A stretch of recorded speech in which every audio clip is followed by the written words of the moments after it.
At 5, a disturbing trend is emerging as the homicide rate soars in Marion County. So far in 2020, the average age of people killed in Indianapolis is just 28 years old, and most victims are Black. CBS 4's Kelly Rinke hears ideas some believe can save lives. In early June, 16-year-old David Lowry was shot and killed about 10 minutes away from the MLK Center. It's a place where he took part in a summer work crew. Community leaders and families believe we need more programs for our youth in order to combat this disturbing trend. In early February, 4 people 21 years old or younger were shot and killed inside an apartment on Shady Oak Drive.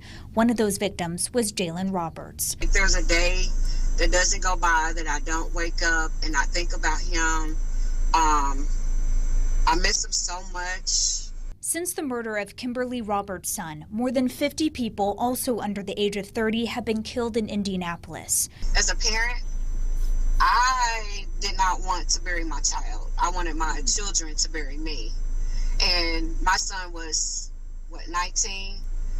And I never imagined him being murdered. She is heartbroken to see so many crime scenes on the news. Investigators continuing to search for evidence in the killings of young people. It makes me flash back to what I've already gone through. When you don't have any amenities in a community, these are some of the outcomes that will come from this. Dee Ross of the Ross Foundation wants to shine a light on this trend too. He believes the city needs to offer more programs for young people so they do not become victims or perpetrators of crime. What is causing people to sell drugs?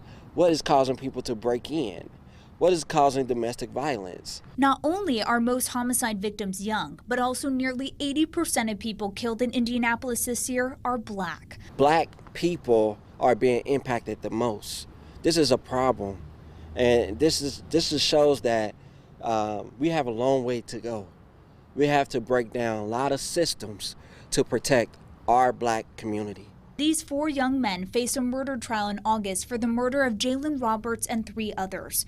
Kimberly is still fighting for change so no other family has to feel her pain. If we as adults are not educating them or giving them the help that they need once they are in trouble, then what do we expect for them to do? More than 50% of homicides in 2020 are still unsolved. So as always, if you know anything about these cases, please give police a call. In Butler, Tarkington, I'm Kelly Rinke, CBS 4 News.